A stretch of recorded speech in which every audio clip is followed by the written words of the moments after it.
Ryan's office revenge. I was 3 days from my 26th anniversary at Heartland Steel Processing when Amanda Foster called me into the conference room and tried to turn me into a file clerk. My name's Harold Brennan, but everyone calls me Hal. 51 years old. I started at Heartland as a furnace tender when I was 25, back when the plant still ran 3 shifts and the blast furnaces never went cold. The temperature gauges were analog then, with real needles that told you everything you needed to know if you knew how to read them. I worked my way up through every department they had, learned the heat treatment process is not from textbooks, but from standing next to 2,000-degree furnaces for 26 years. By the time Amanda called that meeting, I was senior plant engineer, and American Automotive Components had my direct number for when their steel shipments needed to meet precise carbon specifications. That's what made what happened next so predictable. The temperature in that glass conference room felt wrong the moment I walked in. Amanda was already seated, a printed document in front of her, face arranged into what she probably practiced for MBA presentations. Professional concern like watching a pressure gauge climb into the red zone. Next to her was Helen Caldwell from HR, 45 years old, been there 8 months, came from a consulting firm that specialized in workforce optimization. She'd been talking about digital transformation since her first week. I knew what that meant. It meant the furnaces would run themselves according to her spreadsheets. Hal, we want to discuss role restructuring, Amanda said. She slid the paper across the table. My job title was highlighted in yellow. Below it, a list of responsibilities that had nothing to do with what I actually did. Process documentation, workflow analysis, digital system integration, administrative oversight. Not one word about the calls I took at midnight when Furnace 3's thermal profile went unstable.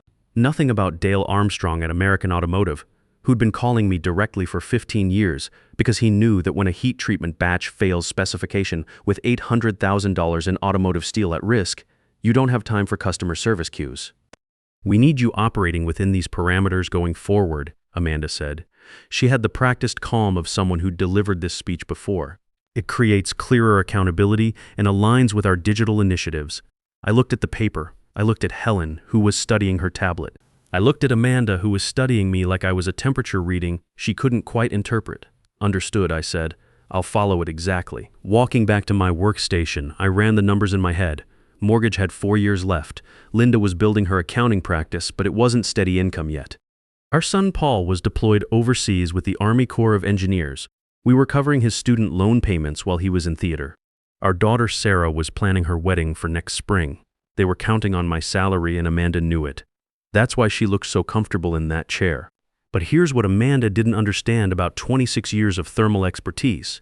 Knowledge doesn't just disappear when you write a new job description. It relocates. And I had some choices about where. That afternoon, Dale sent his usual message, Furnace 2 batch carbon content running high. Could I walk his team through the cooling sequence to bring the specification back into tolerance? For 15 years, I'd have had him on the phone in under 2 minutes. I knew that furnace the way a watchmaker knows a movement he's adjusted 1,000 times, not from a manual, but from feel. I knew which temperature probe read 15 degrees low because of thermal lag from the refractory installation in 2018. I knew the exact cooling rate to adjust carbon content without cracking the steel. Dale's engineers didn't know any of that. Neither did anyone else at Heartland.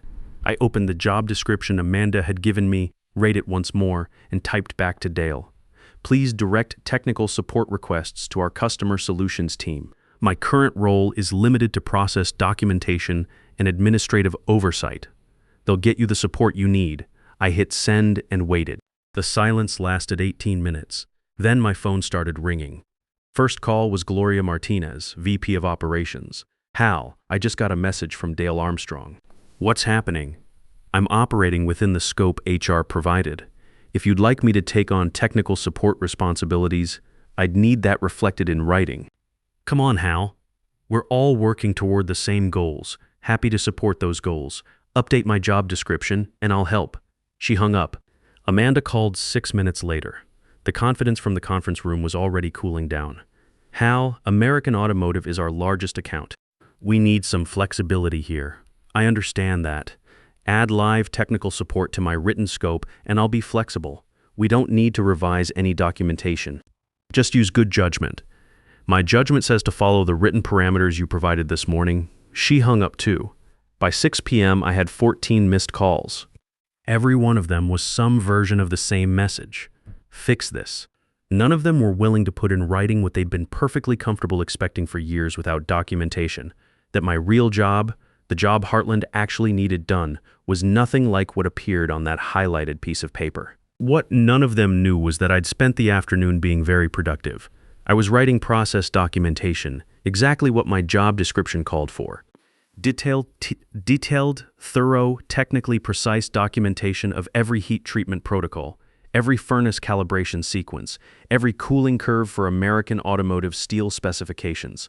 Beautiful documents completely useless to anyone who'd never stood next to those furnaces and learned to read thermal patterns like a language. I also made one phone call that wasn't in any job description. I called Dale's cell, not the American automotive main line. Dale, don't want to get into details, but things are shifting over here. If something comes up and normal channels aren't working, call me directly. Not Heartland. Me. He was quiet for a second. You all right, Hal? Covering bases, that's all. Understood. That evening, I sat at the kitchen table with Linda and laid it all out. Bills on one side, my notes on the other, mortgage payment $1,647. Paul's loan coverage we were handling $485 a month. Sarah's wedding expenses we'd committed to $12,000. My 401 kilo contribution I couldn't afford to touch. Linda listened without interrupting, which is one of the things about her I've never taken for granted. After 28 years of marriage. You think they're planning to let you go? She asked. They're building a case, or they think they are. What's your case look like? I tapped the folder next to my coffee cup. Every email, every call log, the original job description from when I was promoted versus the new one Amanda handed me. The gap between those two documents was where 26 years of real work lived. If they fire me, they pay severance. And I've got documentation that shows exactly what I was actually doing versus what they claim my role was. Linda was quiet for a minute. And if they don't fire you, then I keep following the job description they gave me. Exactly. She looked at me the way she has since we were both in our 20s, like she already knows what I've decided, and she's just waiting for me to finish saying it out loud. We'll figure it out either way, Hal. We always do. 28 years. She still meant it every time. The pressure at Heartland escalated fast after that. By Wednesday, I'd been quietly removed from 2 production meetings I'd been running for 8 years. My access to the real-time furnace monitoring system got suspended. Routine security review, according to the IT ticket.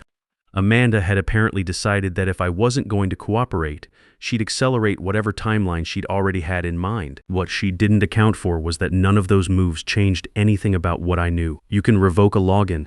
You can't revoke 26 years of understanding how steel behaves under thermal stress.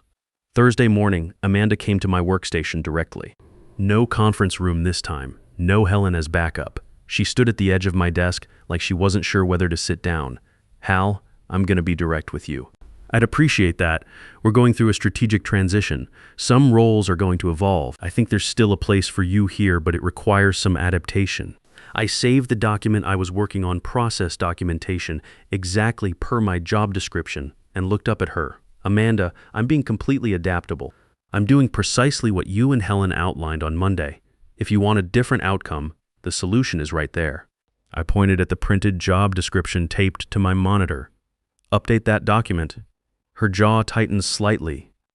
I don't think you understand the position you're putting yourself in. I think I understand it clearly. She left without another word. That afternoon, I got a call I wasn't expecting. Not from Dale, not from Gloria Martinez, from a 412 area code. Pittsburgh. Hal. The voice was 69 years old and still had the same directness it had when I started at Heartland. Walter Hartwell, the man who'd built Heartland from a regional steel supplier into what it was before selling to the investment group that eventually installed Amanda Foster as CEO. Walter, good to hear your voice. Skip the pleasantries. I've been talking to Dale Armstrong, and somebody forwarded me an email chain I found very concerning. Tell me what's happening over there. I told him all of it. The meeting, the job description, the access revocation, Amanda at my desk that morning. Walter listened without interrupting, a habit I'd always respected about him. When I finished, he was quiet for a moment. Then, I sold to the wrong people. I've known it for about 18 months. I'm sorry, Hal. You couldn't have predicted any of this. I could have done better due diligence. That's on me. Another pause. I want you to know something. Whatever you decide to do next, whatever direction that takes, you have my support. And my contact list is still pretty comprehensive. That call lasted 12 minutes. When I hung up, I sat in my truck in the parking garage for a while before driving home. The founder of the company had just told me I was right, and he just handed me something no severance package could replicate: credibility in an industry where relationships are everything, and an open door to 40 years of his contacts. Furnace 2 went down hard the following Tuesday. Not a minor adjustment, a complete thermal failure. Dale's team had been working around the underlying issue for 4 days. The kind of workaround that feels like a solution until the whole system collapses at once. By the time Furnace 2 went cold, Furnace 1 had developed what Dale's engineers were calling thermal instability. Random temperature spikes every 70 to 90 minutes with no consistent pattern. I knew exactly what it was: a refractory lining failure that had been developing for months, creating hot spots that threw off the entire thermal profile. I'd noticed the early indicators back in September, during a routine inspection, flagged it in my notes. Not in any official report. That kind of observation lived in the unofficial layer of my job, the part that didn't appear on Amanda's highlighted document. American Automotive had $1.2 million in automotive steel staged for Friday delivery. Ford had hard shipping deadlines. It was Tuesday morning. Dale called my cell at 7:23 a.m. Hal, I'm not calling Heartland. I'm calling you. How bad? Both furnaces down. My engineers have been at it since 2 a.m. and they're hitting walls. Your customer solutions team has bounced me between 6 different people and nobody's been on our production floor.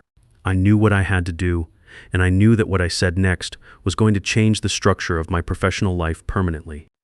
I'd been thinking about it since Monday. Linda and I had talked it through twice. Dale, I can't help you as a Heartland employee. That's not in my current scope, but I'm going to put in for personal leave today. As of tomorrow morning, I'm available as an independent thermal systems contractor. You'd need a direct agreement, not through Heartland. What would that look like? Emergency stabilization. I come in, identify root cause, restore both furnaces to specification, clean scope, clear timeline. I thought about the mortgage, about Sarah's wedding, about 4 more years of watching Amanda Foster make decisions about processes she'd never once monitored personally. $45,000 for the immediate fix. I need 2 weeks and I'll document permanent solutions for both systems. Another $15,000. Hold on. 20 minutes later, Dale called back. Legal confirmed. Emergency consulting falls outside our Heartland service agreement. Send me a contract template tonight. You'll have it by 8 p.m. I called Linda on the way home. She picked up on the second ring. Well, she said, I'm putting in for leave tomorrow. A beat of silence. I'll make dinner. I submitted my personal leave request at 8:45 a.m. the next morning. 35 minutes later, Amanda called. Hal, we're seeing that you've requested leave. Given the current situation with American Automotive, the timing is, it's personal leave. I have 21 days accrued. HR policy allows me to use them with 24 hours notice for personal reasons. I understand the policy. I'm asking you to reconsider the timing. I appreciate that. The leave stands. She pivoted. We're also hearing from American Automotive that they may be engaging an outside contractor for emergency support. I want to be clear that Heartland has an exclusive service relationship with American Automotive. Any outside consulting that conflicts with that agreement would create legal exposure. I'd been waiting for this. Check Section 7 of the Heartland American Automotive Service Agreement. Heartland covers standard thermal processing, scheduled maintenance, and routine technical support. Emergency thermal systems consulting falls outside that scope. Dale's legal team reviewed it yesterday. Silence. I'd encourage you to have your own legal team look at it before making any claims. Have a good morning. I drove to American Automotive's facility and met Dale at the main entrance. He looked like a man who hadn't slept since Saturday. We shook hands and walked the floor without much conversation. That was always how it worked with Dale. He didn't need explanations, and neither did I. The production floor was quieter than it should have been at 9 a.m. A few technicians standing near Furnace 1 looking at tablets, running diagnostics that weren't going to find what I already knew was there. Furnace 2 was completely cold. Walk me through what your team has checked, I said. Dale handed me a printout. They'd gone through the standard list. Temperature sensors, pressure regulators, the gas feed calibration on the heating system, all within tolerance, which meant they were looking at symptoms instead of causes. I walked furnace 2 first, stood at the main control panel, and just listened. That sounds like something you'd say for effect, but it's actually how it works after enough years. Furnaces have thermal signatures, and when something's wrong, the signature changes, even when everything's technically within specification. There was a slight irregularity in the cooling cycle interval, not much, maybe 30 seconds off. Most people wouldn't catch it. I caught it in about 6 minutes. Your refractory lining on the secondary chamber has been failing. It's been running slightly hot for months. On its own, furnace 2 could compensate. But once furnace 1 started pulling from the same gas supply during peak cycles, the thermal variance started compounding. That's your instability pattern. Dale stared at me. How long would it have taken my engineers to find that? Hard to say. The diagnostic readings point everywhere except there. How did you know where to look? I flagged an early indicator in my notes back in September. Never made it into a formal report. I didn't elaborate on why. We both understood. We replaced the refractory sections that afternoon. Materials were in American Automotive's maintenance inventory. I'd recommended they stock that specific component 3 years earlier after seeing the same failure pattern at another facility. By 5 p.m., furnace 2 was back to specification. By end of day Thursday, the thermal instability on furnace 1 had cleared completely. Dale stood next to me watching both furnaces run and didn't say anything for almost a minute. Friday delivery is back on schedule, he said finally. Ford will get their steel. He nodded slowly. What would have happened if you'd still been sitting in that office writing process documentation? I didn't answer that. We both knew. Amanda called Thursday morning while I was finishing up documentation at American Automotive. Harold, we understand you've been on site at American Automotive as an outside contractor. That puts us in a complicated position. She'd stopped using my nickname, a tell I'd noticed before in managers who were losing control. I think you mean Hal. I'm on personal leave, Amanda. What I do on personal leave is my business, provided it doesn't violate a valid non-compete or conflict with a Heartland contract. Your legal team has now had 48 hours to review the American Automotive agreement. I'm guessing they confirmed what Dale's team found. Longer silence this time. We'd like to discuss bringing you back. I'm not coming back as an employee. Then what are you proposing? I'm not proposing anything. If Heartland wants to discuss a consulting arrangement, put something in writing and send it to me. I'll review it. She sent a draft the next morning. It was low, $65,000 annual retainer. Vague scope, a non-disclosure clause that was 4 paragraphs long. I forwarded it to Walter Hartwell with one line. Thought you'd want to see this. Walter called Dale that afternoon. I wasn't on the call, but Dale told me about it afterward, almost word for word. Walter had said, Dale, I want to ask you something directly. If Heartland doesn't find a way to make Hal Brennan available for thermal support on your account, what does that mean for your relationship with them? Dale had said, honestly, Walter, Hal's the reason we stayed through 2 ownership changes and 3 management restructures. We'd have to seriously evaluate our options. Walter had said, I'd appreciate it if you shared that with Amanda Foster. Dale had.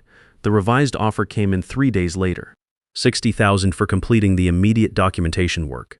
$13,500 annual retainer for ongoing consulting, emergency response capability, quarterly system reviews, and a clause I'd ask Walter to suggest quietly, right of first refusal on 5% equity if Heartland went to sale within 3 years. Amanda had pushed back on the equity piece for 48 hours. Then Dale's procurement team sent Heartland a formal notice that they were evaluating alternative suppliers for their upcoming expansion phases. Amanda signed the equity clause the same afternoon. Total first-year value, $180,000, more than I'd made in any year as a Heartland employee. I sat in the truck in American Automotive's parking lot and called Linda. It's done, I said. All of it. All of it. $18,000 year one, and I own a piece of the company if they sell. She was quiet long enough that I checked to make sure the call hadn't dropped. Linda, I'm here. Her voice was steady. Come home. I'm making that chili you like. I sat there another minute after hanging up, looking at the American Automotive facility through the windshield. 200 people working in there, furnaces running on schedule, Ford getting their steel on time. That was always what it came down to. Not the corporate restructuring, not the job descriptions, not Amanda Foster's digital initiatives, just the work done right by someone who knew how. I started the truck and headed home. 2 weeks after signing the Heartland retainer, Linda and I sat across from Janet Torres, our financial advisor in her office downtown. Janet laid the numbers out on the table the way she always does. No complications, no sales pitch, just the math.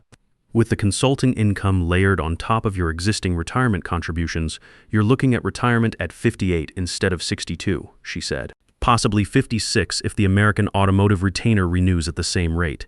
Linda reached over and put her hand on my arm. Janet slid another page across. The other thing worth discussing is Sarah's wedding expenses. You could cover the balance without touching retirement savings. We'd told Sarah for 6 months that she'd need to keep it simple. We'd meant it at the time. The numbers just hadn't allowed anything different. That night, I called Sarah at her apartment. Dad, everything okay? Better than okay. Your mom and I want to talk about your wedding situation. I've already got a plan. I'll figure out the budget. You might not have to. Things changed a little bit. Silence then. How much did things change? Enough that planning your wedding isn't something you need to worry about anymore. She went quiet for long enough that I thought she might be crying. She wasn't.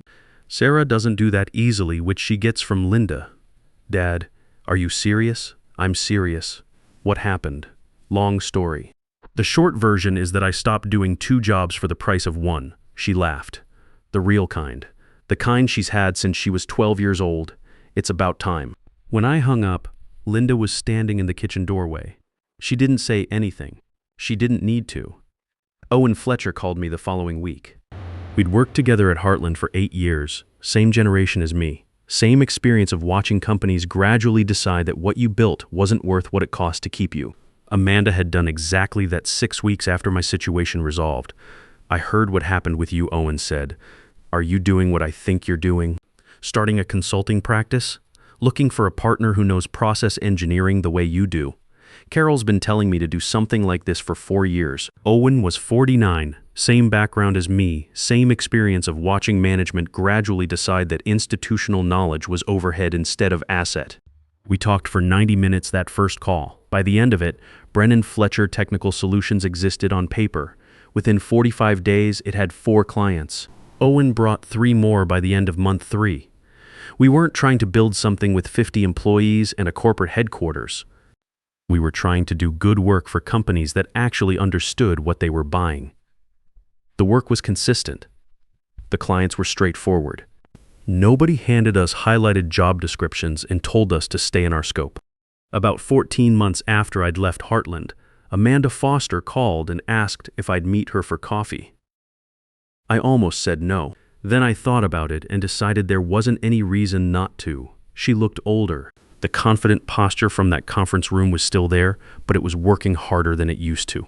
Word around the industry was that Heartland had lost 2 more major accounts after mismanaged thermal processing issues. We can't fill the gap, Amanda said. She wrapped both hands around her coffee cup. We've posted the position 4 times. Young engineers know the theory, but they shut down when a furnace actually fails. The experienced people we've talked to want more than we can offer. She looked up. I want to understand what I did wrong. I gave her an honest answer.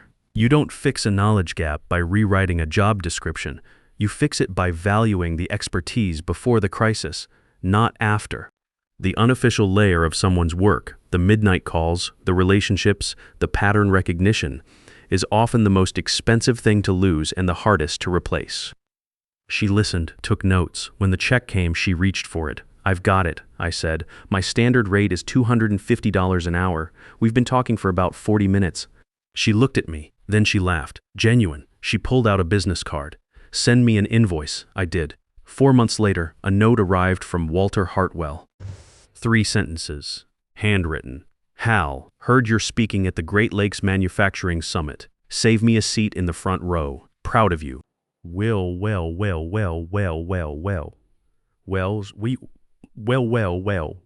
Ever Scotia and Or Inc. And it's on the wall in my office, now next to the first signed contract from Brennan Fletcher's first client. Here's what I want to say directly to you. If any part of this story sounds familiar, you've probably spent decades building something that doesn't show up cleanly on any org chart. Knowledge that lives in your hands and your relationships. And at some point, Somebody younger decided that what you do could be captured in a job description and handed off to someone cheaper. They were wrong. The question isn't whether your experience has value. The question is whether you're going to let someone else keep setting the price or find out what the market will actually pay when they need you and have nowhere else to turn. You're not overhead. You're the reason the systems keep running. Act like it.